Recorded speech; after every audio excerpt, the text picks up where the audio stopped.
In 2022, Spencer sold his lawn care business and became a full-time content creator. You might know him as SBMowing. 2 years later, he has 22 million followers and supports his family solely from social media. But how? SBMowing has utilized his massive following to earn money through ad revenue, sponsorship deals, and an online shop with personalized merch. When we sat down with him, we wanted to ask, what was the secret to creating engaging content?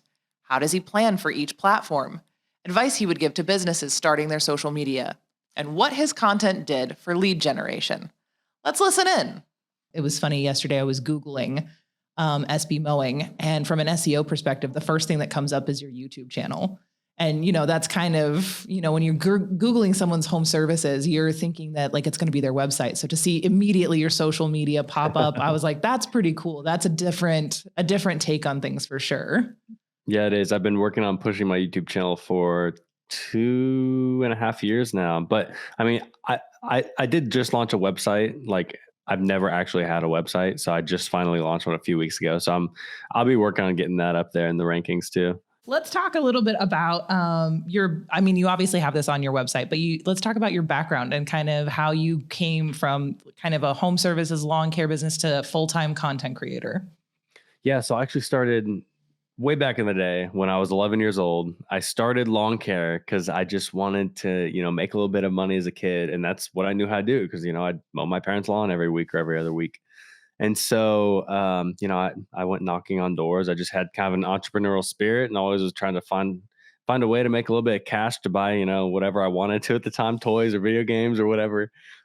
So yeah, I started knocking on neighbors' doors and I got one guy, my very first client, and I would, push my dad's mower and carry the weed eater and blower down the street every week. And, I just built it up from there through middle school and high school and college. And, I eventually had a few employees in college to kind of help me out during the week because I was 2.5 hours away at K-State. And I'd be back every single weekend running my routes while they ran their routes during the week. And then I finally graduated with a degree in computer science. I was working full time as an app developer right out of college, and after about 6 months, so during that time, I was still running the mowing business. I'd work on the weekends, and my guys would go out during the week while I was working full time. And I did that for about 6 months, and decided that I really wanted to get into social media. Like I've tried it before. I actually had like a personal finance channel that I did a few videos on. I just didn't really love the concept and I wasn't like amazing at it or anything. And it wasn't my expertise. And so I saw a couple of guys, online doing free mowing for people. I'm like, oh, that's super cool. Like, why can't I do that? I'm an expert at mowing. I've got my 10,000 hours in mowing. So let's try it. After about a year of uploading content, I did turn over the business to my brother. So it's his mowing business now. He takes care of all the clients. It's all his thing. I'm not part of it anymore. And I go mow lawns for free for people and I turn it into content, which is super cool. It's such a cool gig to have. And now my wife is full time with me as well. And she edits all the videos. And so we just have kind of like this family entrepreneurship business going on that turned from, my home service mowing business into what I have now, which is my big social media empire, I guess. That is really cool transition to take something that you have a skill in and turn it into social media content and from a place of giving back. Has that always been a value of yours? Or was that kind of how you started with that value in mind with helping people out in your community? Yeah, honestly, I didn't even think I could make money doing social media. I knew people like can make money on YouTube, but I honestly never even had it in my head that I would be making money doing it. So, I did start out just, when I was on my route and I saw like a neighbor that had like an overgrown lawn that needed mowed. I would just ask him, hey, like, you want me to mow it down real quick? I'll do it for free. Like it'll literally take us an extra 5 minutes with our big equipment. And yeah, that just slowly turned into me doing it on social media. And yeah, I just tell people it's just the coolest business model in the world, just being able to help people out and put good back into the world. And then, I get compensated really well for it, just for providing this entertainment for millions of people online. So it's a blessing to be able to do something like this because a lot of people don't get the chance or even the ability to even try to do it. Yeah. Well, I know you also said something that like made my ears perk up, which is something that we say often here. You saw someone else do it online and you were like, hey, I can do that. And we call that R&D, rip off and duplicate. Yep. So I think that's really cool how you saw this and decided to kind of put your own spin on it. How, when you were starting, what platform did you decide to go after first? Because I kind of looked and you have YouTube, TikTok, and Instagram and Facebook. Your Twitter, not so much, or X, you know? So I was just curious, like when you were launching, did you go after all of the channels or just one in particular? Yeah, I went after YouTube at first, just because I was like super addicted to YouTube. Like I would literally watch it every single night before bed, just whatever would come up on my recommended page or whatever. But so my very first video went out on YouTube, and then my girlfriend at the time, she's now my wife. She convinced me. She's like, "Hey, like you need to download TikTok, and you need to like make a TikTok out of that video." And so, the first YouTube video that I put up got 400 or 500 views, something like that. I'm like, whoa, this is cool. That's a lot of people. Well, I did like a little voiceover just telling the story of this very first lawn that I did. And it got like 6 million views over the weekend on TikTok. And like that just kind of opened my eyes like, wow, there's like so much potential here. And yeah, so started with YouTube, got into TikTok very shortly after that, and then just started repurposing my content for everything. Like I'm on Facebook now. Facebook's my biggest platform. I think I've got like 10.5 million followers on there. Wow. Um, yeah, Twitter or X has never, for some reason, I've never been able to get that off the ground. I'm not even too worried about that though. But yeah, Instagram, Facebook, and I have been working the last year on Snapchat, which has been going really well. So Okay. that's kind of one that a lot of people don't do, or it's kind of hard to get into that space as a content creator. It's not super easy to just upload on that platform, but it's another kind of out of the ordinary one that I do. Yeah. So let's talk about audience because I know for, us at RYNO, we also do a lot of social media content and we do content for the home services.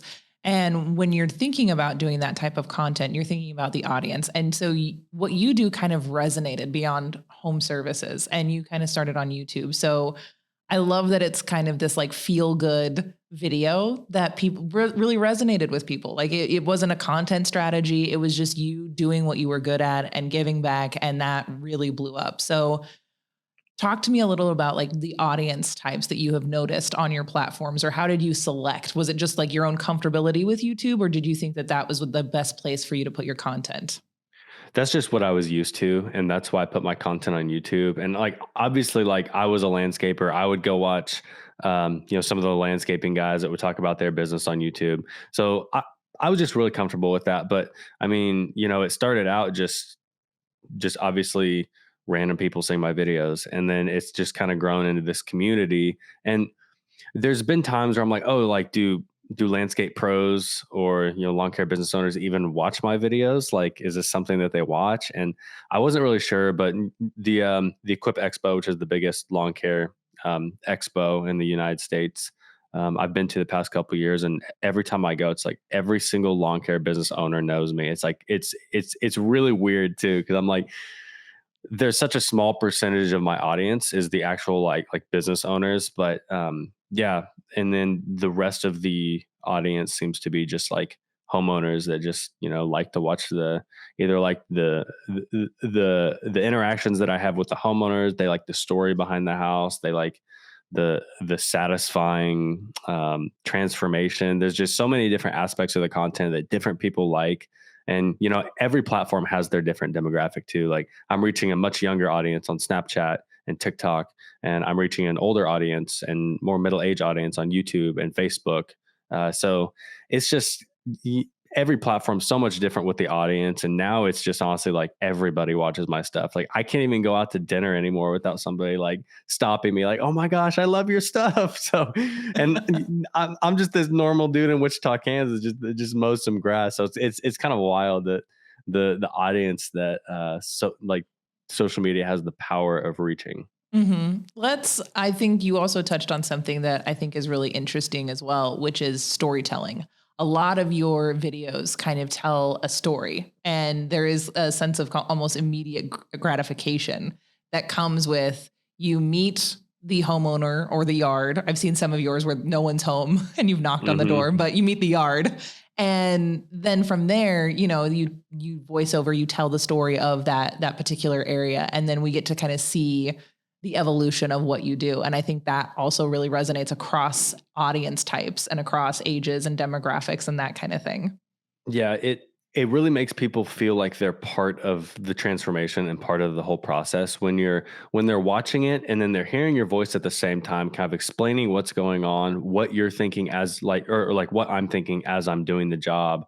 And just the whole process, literally from me knocking on the door to me blowing off the very last bit of grass at the very end, like they see every bit of that. And the things that they don't see, I'm explaining in my voiceover. So it just makes the story is really interesting, and that's something that I've really worked on because I think that's one of the most important things in making videos or getting on social media and just kind of showing your work is like telling the story behind it because there's always every piece of work is different and the homeowner you interact with during that work says something different or it's just everything's so unique and people like to feel like they're a part of the process, I think. I love that. I absolutely love that. So when you sold the business you said you sold the business to your brother a year ago. Yep. How scary was that transitioning from kind of a business owner to a content creator? Yeah, so obviously, like I was doing lawn care for a long time, and like I had a very stable client base. And lawn care can be really stable if you've got those weekly clients. Like how much money is coming in every week. You're not going out hustling for jobs. And I specialize in doing weekly lawn care rather than landscaping and stuff. And so yeah, it was very hard letting that go because social media, it's so like when you're trying to make like have a revenue source off social media or trying to make money from social media, there's so many ups and downs with it. And then there's also that scary factor like, oh, like what if in a couple months people get really bored of my videos and just stop watching? Or what if for some reason I get canceled and my my channels get taken off of YouTube or something? Like there goes my entire revenue source that I'm supporting my family with. And so it was really scary. And we did it at a point where we were starting to make a lot more consistent revenue from the social media. And like it was worth it to not spend my time in the lawn care business anymore and to spend my time on the social media just because I was making a lot more from social media than I was from the business at that time. So yeah, I give my brother a heck of a deal basically is to buy my equipment and all my clients. And it was a really good deal because he was just getting out of high school and it was about ready for him to, start running something on his own.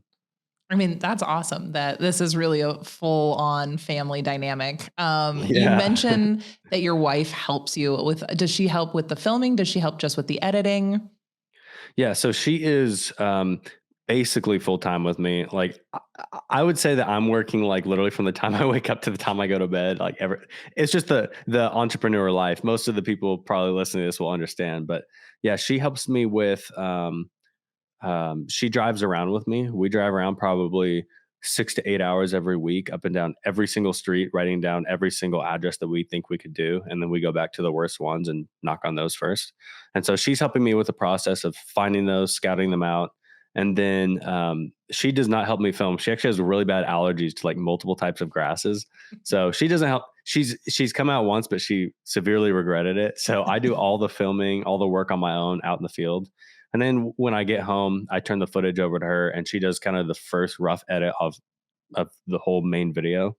And then she turns it back over to me and I go back through and do voiceovers. I re-edit it for all the other platforms and all their needs and just kind of polish everything out. And then I do the uploading and stuff. And then she's also, helping me like by making meals for me and like doing my laundry and like stuff that just like really helps me by I don't have a lot of time to do. Like it really helps free up just a lot of my time because she's already kind of at home. So So I was wondering too, we had this question in our list. What kind of filming setup do you use? Like how many cameras do you use when you do this? Because you get kind of multiple POVs, just the iPhone.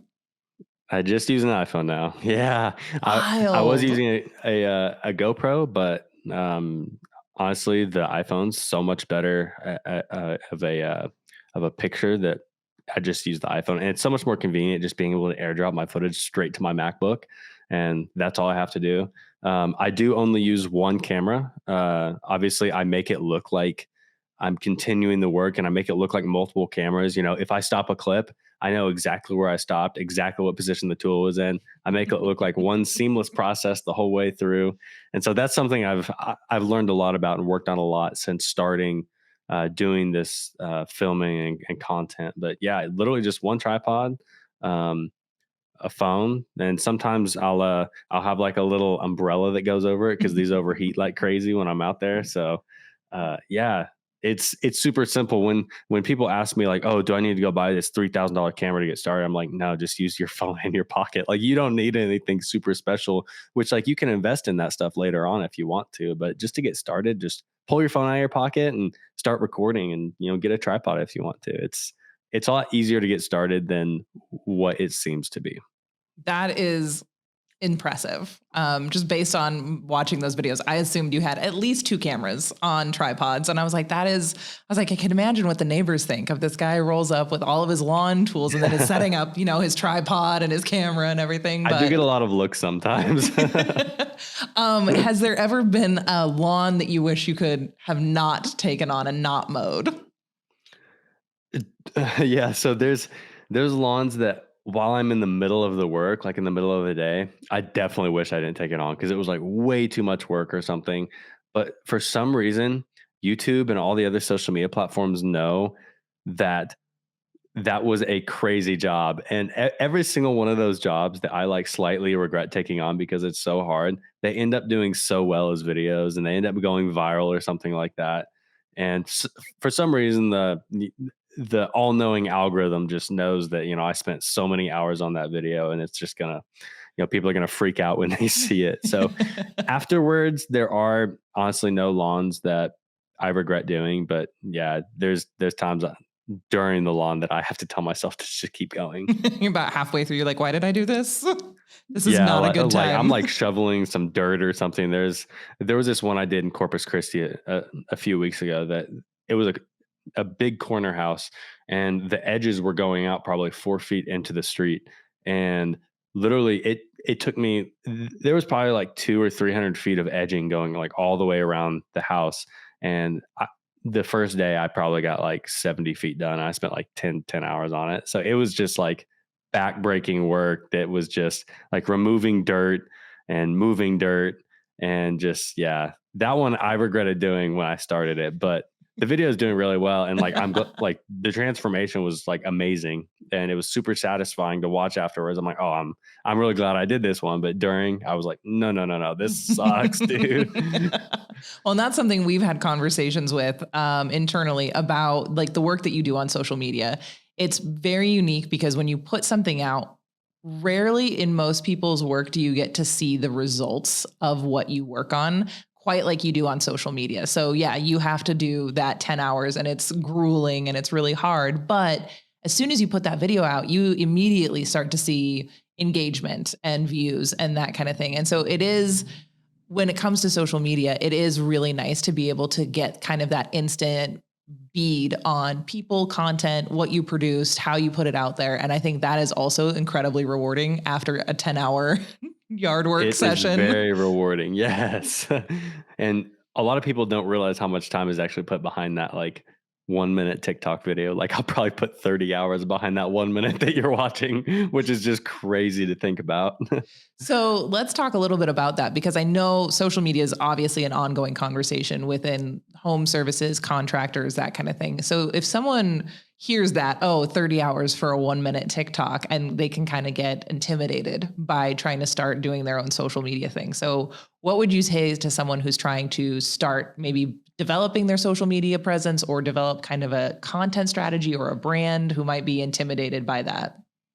Yeah, just start small. Like, obviously I do this full time. So like I've got the 30 hours, the 40 hours a week to go out and like actually do that video. So don't take what I do, because obviously like I'm spending like all my time on this. I don't have another business that I'm worrying about anymore.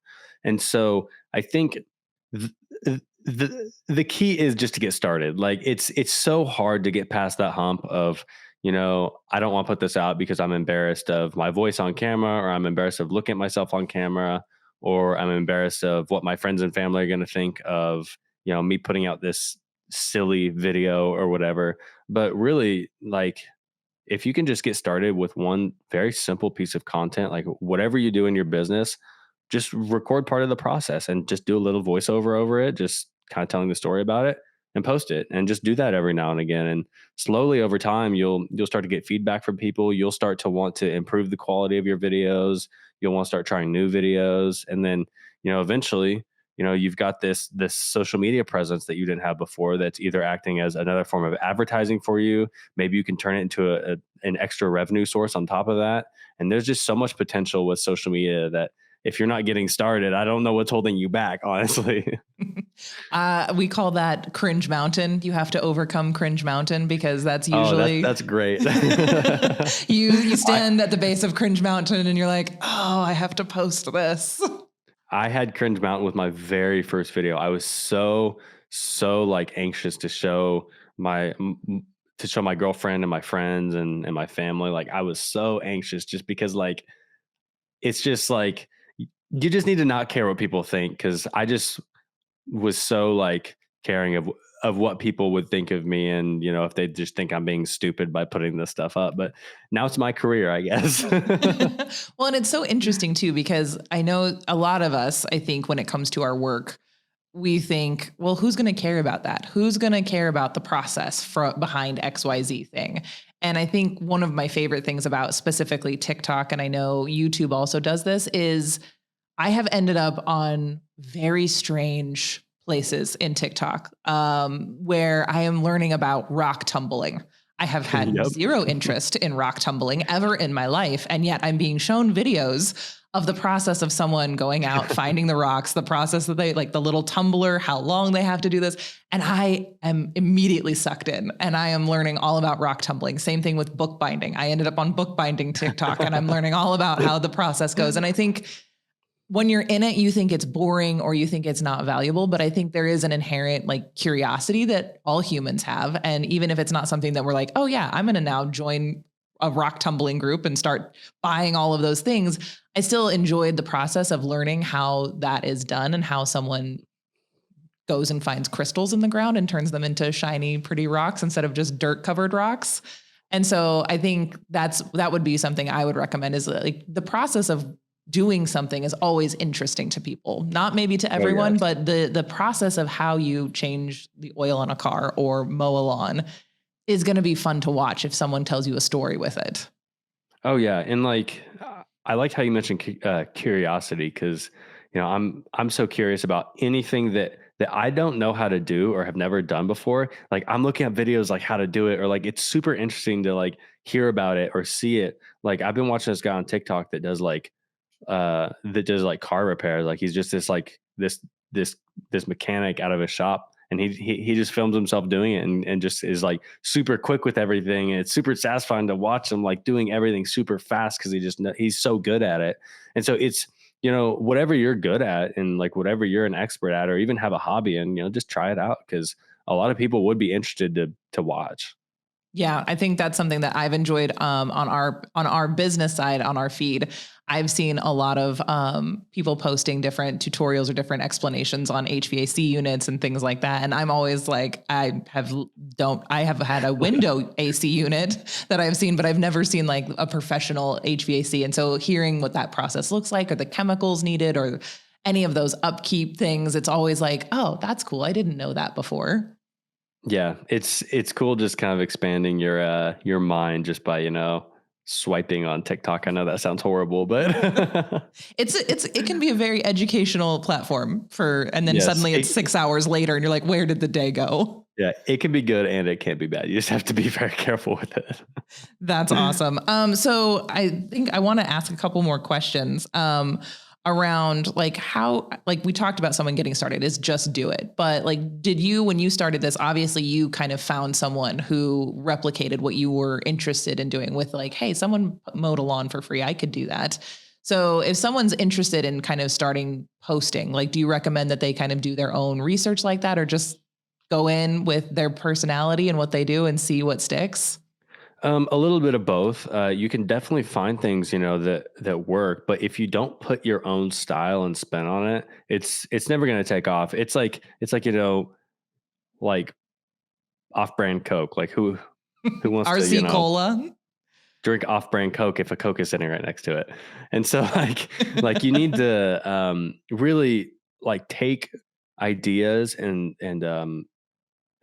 thoughts that you gather from other channels and turn it into something of your own. Like if you go watch some of the other guys that do what I do, we've all got our own kind of like different style and stuff. And my style has just been the one that people have really liked to watch, and so that's kind of why my channel has really taken off and done so well. And I've really worked on changing up like just the editing that I do, the what I even like record while I'm at the lawn. They're just things that you can just continually evolve at. But yeah, go out and find what you like to watch and just incorporate those elements into your video. That's what I tell people that I used to do. I used to be just addicted to YouTube. I would watch it every night, and so I took a lot of elements from these random creators and videos that I watch and enjoy, and incorporate it into like my lawn care videos. And so you can do that with any niche. It's just you just need that that starting idea, like oh I can record this process of me doing this, and that's my initial idea. Let's do these cool things that I've seen from other creators that I can build off of. I hope that makes a little bit of sense. I know I can kind of ramble on that subject a lot. Well, I think too, I feel like there's a lot of pressure for people to feel like they have to post to all of the channels. They have to like have a full widespread coverage. And I think for me, go with the platform that you're comfortable with. Like the platform Mhm. that you find yourself the most engaged with is going to be the platform that if you're going to start posting, if you're going to start wanting to put out content, look at where you spend a lot of your time. For you, it was YouTube. I think for me, I spend a lot of time on Instagram and TikTok. TikTok honestly is so robust and there's so much going on that sometimes it scares me because it's a lot. But like Instagram Yeah. is an OG social media platform that has iterated at different speeds and there's been different updates. But I think that would be if someone's overwhelmed by posting, I would say pick your what's your favorite social media platform and start there, because you mentioned earlier, like repurposing your content is very possible. Yeah, and like that's even like what I still do. I film all of my videos, I edit all my videos for YouTube. That's what they're for. And then I go back through and I repurpose my content for everything else. So, I'm specifically filming and editing and making videos for YouTube, but I've found the right system and the right steps to go through and repurpose all my content for everything else. And I think people are afraid of that. They're like, well, you have to have, different content for different platforms. And I am a big fan of compostable content of, Yes, me too. long form works really well on YouTube. That's what people are going to YouTube for. They're more expecting like an 8 or 9 minute, 15-minute video. TikTok, you got a minute. Most people are not Yep. going to stick around for, a 3-minute video even. So you kind of have to take those things into consideration when you're putting out that content and thinking about how do you interact with the audience that is used to that format on that platform. Yeah, that's exactly what it is. Like, because obviously I can really get away with posting a 45-minute video on YouTube, but there's no way like I could post a 45-minute video on TikTok. Like it wouldn't get any views. So yeah, TikTok likes the quick, like stimulate my brain really fast. And then once you're finished, I'm going to swipe. So you have to have that constant stimulation with those short form platforms. And I will say, I think like a lot of your content when we're talking about repurposing, like it works for like the long form on YouTube. People can get more in depth with some of your process. But if they just want to see kind of like the time lapse of before and after and kind of the in between, it works really well. And I think that's something that if you're going to be teaching something and overcoming cringe mountain, you can think about that and just be like, all right, how do I put together a minute worth? Like a minute is not a lot of time to try to put something together. Often I think the struggle is how to be concise in 1 minute, how to completely tell a Hmm. story in 1 minute that's going to convey what you want it to do and keep people's attention for that whole time. Yeah, there's a lot of videos that I take from YouTube and try to do my little 1 minute TikTok clip from, and it's so hard to choose which parts to take and which parts not to take. That's one of the hardest things for sure. I like that. What are some of your favorite content accounts? Like they can be lawn care or just in general. Like when it comes to social media content and entertainment, do you have like a top three that you're just like, oh yeah, that those people are doing it, or even ones that you're inspired by? Yeah.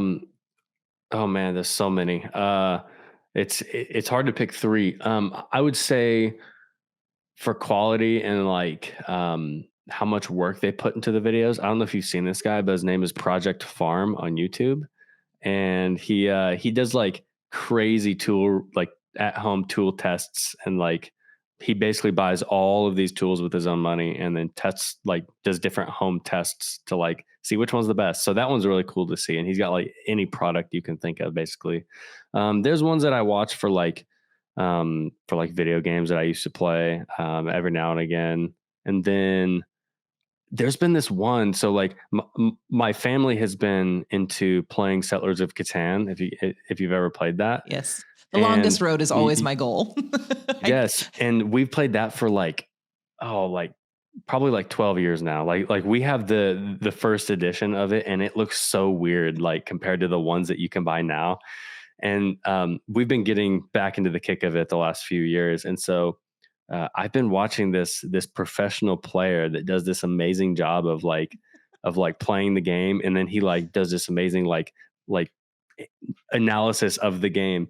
And so I've been watching him like for the past like month or two, and I've won the past 7 games in a row from watching him with my family. And so they're all mad because I'm like amazing at the game now just because I've been like studying it from this one YouTuber that I watch every night or whatever. That's hilarious. So, for any of our contractors out there, your content does not have to be home services related. It can just be No, your hobby. it can be anything. If you're passionate about it, you can start making content. Yes, any hobbies, you can make anything with your hobbies, your interests at all. It doesn't have to be about your business if you don't want it to be. Well, and from a marketing standpoint, when you did have the business and this, like you were coexisting with the business and with social media, were you getting a lot of leads from your presence on social media, or were people just like reaching out to nominate horrible houses in their neighborhood that could use some love? I was getting a lot of leads. The problem with what I did was that I was getting a lot of people reaching out and being like, "Hey, um, I can't afford my lawn to get mowed. Can you come do it for free?" And then like, it got to the point where like I have a really hard time saying no to people. And so I would go out and just help people. Like I wouldn't film or anything. I just mow it real quick and, be done. But it got to the point where people were asking me to come like mow their lawns for free, and I'd get out there and it looked like it was like just mowed a few days ago. And I'm like, what? Why? Like they just wanted me to come out because it was a free service. And so yeah, like I I think because of the way like my content is done, I didn't really get a lot of, good leads from, the way that I did things because I was promoting my free work that I was doing. And so, but I think if you're, providing more informational videos, showing the process of whatever you're doing or the transformation or whatever you're doing, and kind of having more educational videos, I think that's a lot better for if you're looking for social media to do more marketing for your business or to get more leads or to look like more of a trusted figure in the space. That's the route to go, rather than kind of what I did. I'm doing it more for the entertainment per se. And yeah, I hope that makes sense. No, that does make sense. I think that is when it comes to marketing on social media, you do need a strategy. Like, what is the goal? Are you going to educate? Are you going to entertain? Are you trying to gather leads? And when you know that, that can help. You can do all three on a social media channel. You just need to know when you're filming content or creating that content, what the end goal is. Because I know here at RYNO, we have exclusively entertainment content that's just, to put it out there. And that's kind of the nature of social media. But we also have, education, we have lead generation, we have a lot of those things as well. So I think that's part of a holistic and well-rounded content strategy. Oh yeah. I Yeah, think you do need a little bit of everything for sure for your business, cuz like obviously like you want to get people like watching you and getting to know who you are. That's where entertainment comes in and comes into play. The informational educational videos, you become a trusted person. If somebody wants to hire you and they're doing research on you, they're going to come across those videos and like, oh yeah, this guy knows what he's doing. And then obviously, yeah, the lead generation, trying to get out there and get leads. That's a very good content strategy. Thank you. But it's also something that's like very easy for most people to do. I think if you kind of think about it in those three buckets, it helps you again when you're up against cringe mountain or I don't know what to post or I don't even know where to start.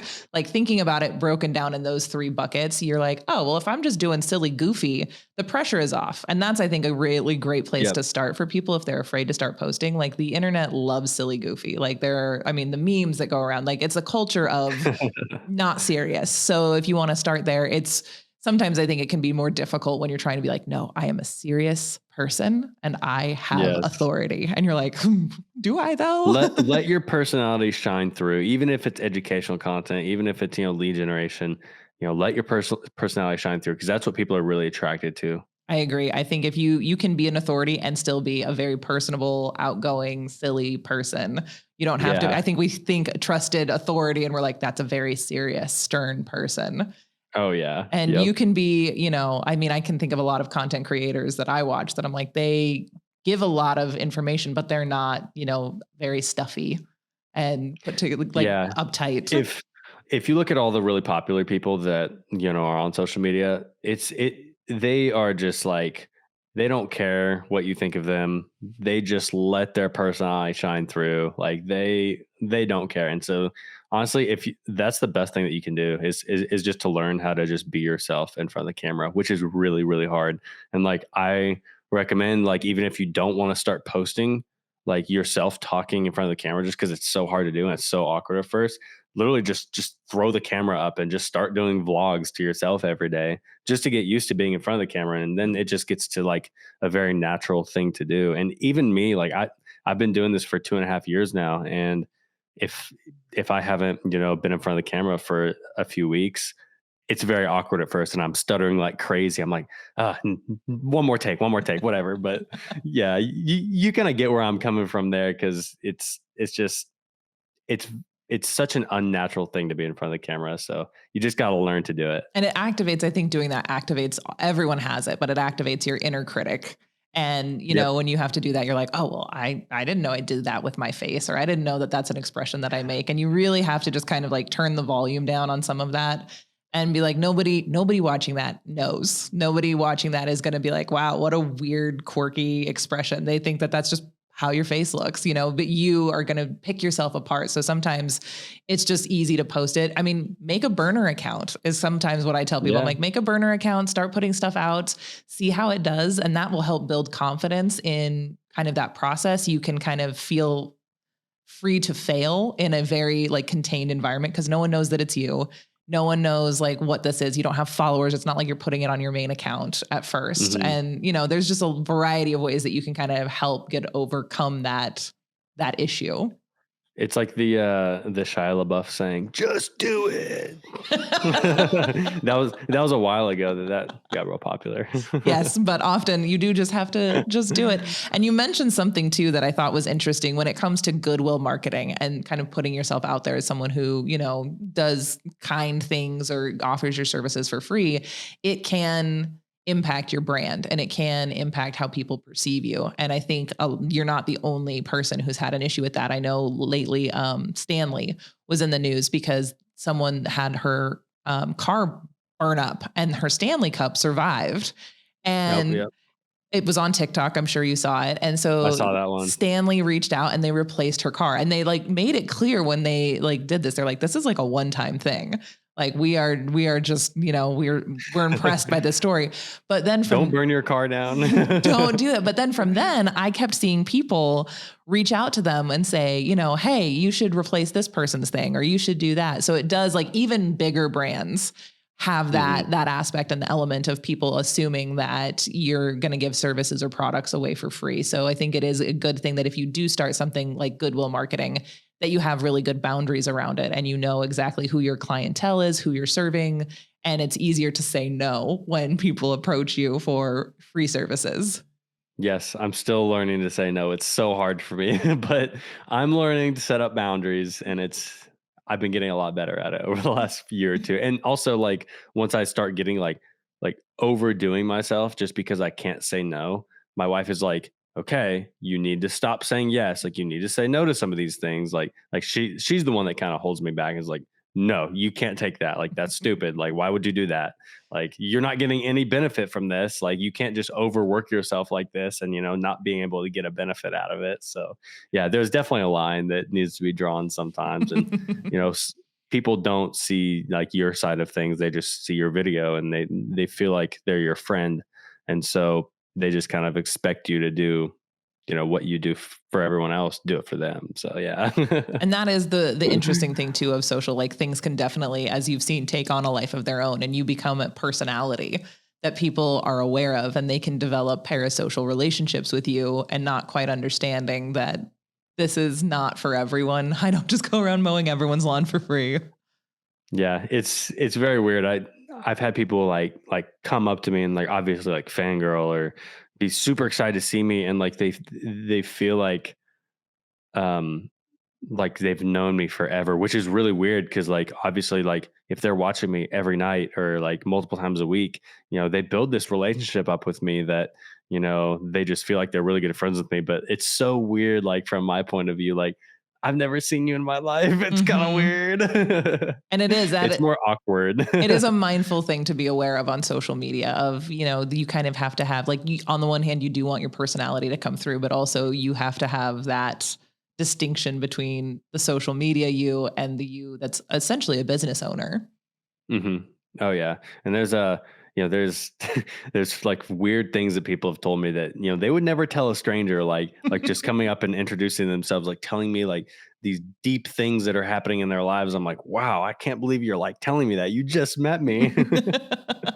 It's just crazy the kind of relationship someone can build off or with you or with your personality or whatever just from seeing you on a screen. So one thing I did want to know is how I know sometimes people think that social media influencer is kind of this like weird, like new trendy thing. And I'm really intrigued at how you went from a business owner to an influencer, and what lessons from being a business owner kind of translated into being an influencer, because you are, like you said, it's an entrepreneurial thing to be hmm a content creator. And so what have you been able to pull from being a business owner in the home services space to now content creation? Yeah, I think definitely being very just knowing that if I don't get stuff done, that nothing's going to happen. I don't have a boss telling me what to do. I mean, same thing with my mowing business. If I didn't get out and do those clients' yards, I wasn't making money. The clients would be mad at me. It all fell on me. That's the same thing with social media, and it's all translated over just the organization required just to know like have your schedule of like when you're uploading, where you're uploading to, what piece of content you're uploading, staying just ahead of the game on things, and just knowing that if I don't get out there and work and post content, like this thing's going to die off. Like I'm not going to be a thing anymore. Like my career is going to be dead. So it's very just knowing that you just kind of have to step up and work. Like you have to grind. It's the exact same thing that I did in my mowing business when I started out. Right. And getting the other thing that you had to go out and find those yards, those people. Looking at your website, the other thing that I thought was interesting is you have kind of branded affiliate marketing partnerships with the tool companies for all of the tools that you use, which is a really interesting way to leverage social media presence as well. Do you want to talk about that a little bit? Yeah, I mean, obviously, social media gets out to so many people. So, when you start turning it into a business and start growing yourself and start trying to make money from social media, like obviously I make, most of my income from like ads that run on my YouTube videos, ads that run on Facebook, TikTok, Snapchat, Instagram, just the ad revenue that I get from my actual videos. But, a big another piece of revenue is those sponsorships, and obviously like if a company is wanting me to use their tools, I'm going to want to be compensated for that because I'm advertising their product to millions of people.